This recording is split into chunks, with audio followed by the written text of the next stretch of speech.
ऐसा है, देखिए, कोई अपने आप मिट्ठू मियाँ बन जाए, कोई भगवान बन जाए, अपनी आरती करा ले, तो ऐसा तो मैं नहीं समझता। जिसको जनता समझती है, कोई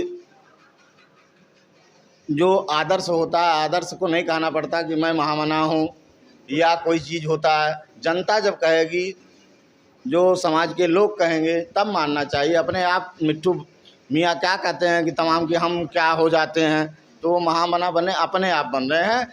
समाज के लोग उनको कभी नहीं मानते कि वो महामना है। वो तो खाली झूठ बोल करके, फ्रॉड कर करके, लोगों को गुमराह करके वहाँ पहुँच गए। अब की बार उनको पता लग जाएगा कि समाज के लोगों के साथ मैंने क्या किया है, उसका बदला समाज लेगा। जो इंडिया की सरकार बनेगी, आरक्षण के लिए हमारे नेता आदरणीय श्री अखिलेश यादव जी, कईयों बार हमारे नेता स्वर्गीय श्री मुलायम सिंह यादव जी, जो हम लोगों के आदर्श हैं, उन्होंने आरक्षण के लिए प्रस्ताव भेजा केंद्र को। राष्ट्रीय अध्यक्ष अखिलेश यादव जी ने भेजा। तो अगर नमस्कार, मैं हूं ज्योति और आप देख रहे हैं पहल 24 और इस वक्त मैं आ चुकी हूं संत कबीर नगर में और मेरे साथ हैं गठबंधन के प्रत्याशी पप्पू निषाद जी। सर, स्वागत है हमारे चैनल में। चलिए, धन्यवाद आपको। सर, ये बताइए, लोकसभा चुनाव को लेकर क्या कहना चाहेंगे, पहले तो बताइए। अब लोकसभा चुनाव के लिए आप जान रही हैं कि इस समय जो तमाम परेशानियां पूरा प्रदेश, महंगाई से लेकर के उत्पीड़न, लोगों को गलत फंसाया जा रहा है, तमाम मामलों में फंसा करके जेलों में भेजा जा रहा है।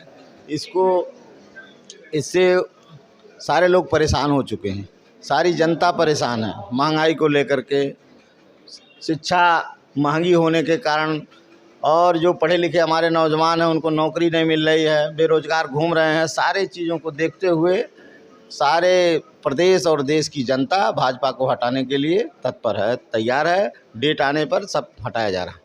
अच्छा, संजय निषाद जी हमेशा कहते हैं कि निषाद के बेटे तो दोनों ही हैं, लेकिन जिनकी जो है जनता जिनके साथ ज़्यादा है, आप उन्हें वोट दीजिए, उन्हें जिताइए। तो उस बारे में आप क्या कहना चाहेंगे? ऐसा है, संजय निषाद जी समाज को गुमराह करके कि आरक्षण हम दिलाएंगे, आरक्षण के नाम पर आ गए थे, और आरक्षण उनके घर को खाली मिल पाया, उनको मिल पाया। समाज को उन्होंने गड्ढे में डाल दिया। समाज के लिए कोई आरक्षण का काम नहीं किया। आरक्षण अपने खुद ले लिए, अपने राज्यसभा हो गए, एक लड़के सांसद हो गए, एक लड़के विधायक हो गए, अपने कैबिनेट मंत्री हो गए, आरक्षण उनको मिल गया। समाज के लिए उन्होंने कोई काम नहीं किया। इसलिए समाज उनको बताएगा अब की बार कि समाज को ठगने का क्या नतीजा होता है। तो अगर आप आते हैं तो आरक्षण मिलेगा? जो इंडिया की सरकार बनेगी, आरक्षण के लिए हमारे नेता आदरणीय श्री अखिलेश यादव जी, कईयों बार हमारे नेता स्वर्गीय श्री मुलायम सिंह यादव जी, जो हम लोगों के आदर्श हैं, उन्होंने आरक्षण के लिए प्रस्ताव भेजा केंद्र को। राष्ट्रीय अध्यक्ष अखिलेश यादव जी ने भेजा। तो अगर हमारी सरकार, हमारी भागीदारी उसमें रहेगी तो आरक्षण निश्चित मिलेगा। और लोग तो ये तक बोल रहे हैं कि केवल आपके निषाद के नाम पे ही आपको जो है टिकट्स मिल गई। इसके बारे में कुछ कहना चाहेंगे? ऐसा नहीं, मैं समाजवादी पार्टी का कार्यकर्ता हूँ। ज़मीन से लेकर के आज नहीं, 30 साल से मैं समाजवादी पार्टी का कार्यकर्ता हूँ। और कार्यकर्ताओं की पीड़ा क्या होती है, कार्यकर्ता को कैसे रहना होता है, कैसे, सारी जानकारी मुझे है। इसलिए समाजवादी पार्टी का सिपाही कार्यकर्ता हूँ, कार्यकर्ता के नाते मिला है। और उनको खाली ये लग रहा है कि निषाद समाज, तो मैं संत कबीर नगर का बेटा हूँ, यहाँ के मतदाताओं का भाई हूँ। सारे लोग हमारे साथ हैं।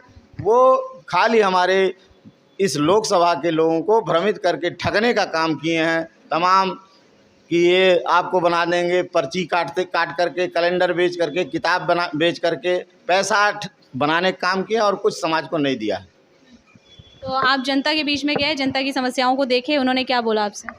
जनता की समस्या बता रहा हूँ, मैं कार्यकर्ता हूँ, यहीं का रहने वाला हूँ। यहाँ का इतिहास भूगोल कैसा है हमको पता, उनको कुछ पता नहीं है कौन गाँव कहाँ है।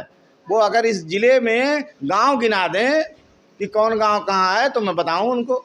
हम लोग सारा चीज़ हम कार्यकर्ता रहे, पूरे ज़िले की राजनीति हम यहाँ कोषाध्यक्ष रहे, लोहिया बानी के जिला अध्यक्ष रहे, संगठन में काम किए हैं, प्रदेश के संगठन में रहे हैं। तो सारे लोग कार्यकर्ताओं की पीड़ा को और नेताओं के जो हमारे वहाँ मूलभूत सुविधाएं होनी चाहिए उसके बारे में जानकारी है और हम लोग उसी पर काम करेंगे। लेकिन वो तो बोलते हैं कि उनको ज़्यादा ज़मीनी चीज़ों के बारे में पता है, वो ज़्यादा अच्छे से लोगों को समझते हैं, जानते हैं, ऐसा उनका कहना है। इवन वो तो अभी भी उन्होंने मान लिया कि वो लोग जीत चुके हैं, ऐसा उनका प्लान चल रहा है। आपका क्या कहना है? ऐसा है, देखिए, कोई अपने आप मिट्ठू मियाँ बन जाए, कोई भगवान बन जाए, अपनी आरती करा ले, तो ऐसा तो मैं नहीं समझता। जिसको जनता समझती है, कोई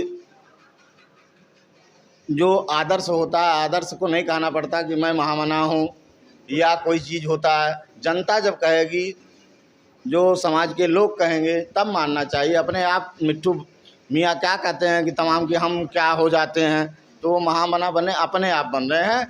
समाज के लोग उनको कभी नहीं मानते कि वो महामना है। वो तो खाली झूठ बोल करके, फ्रॉड कर करके लोगों को गुमराह करके वहाँ पहुँच गए। अब की बार उनको पता लग जाएगा कि समाज के लोगों के साथ मैंने क्या किया है, उसका बदला समाज लेगा। जनता से क्या कहना चाहेंगे? जनता हमारे साथ है। अभी पर्चा दाखिला किए हैं, इतने भारी सर भरकम नेताओं को बुलाए थे, उन्हीं के जो ग्राउंड था उसी ग्राउंड में मेरा भी कार्यक्रम हो गया था। खड़ा होने के लिए जगह नहीं थी और उनके पास तो इतने नेता आए थे, जातिवार नेता आए थे, बड़े बड़े मंत्री आए थे, लेकिन वहाँ कोई नहीं गया। इसलिए उन खिलाफ है, यहाँ से उनकी जमानत बचने वाली नहीं है।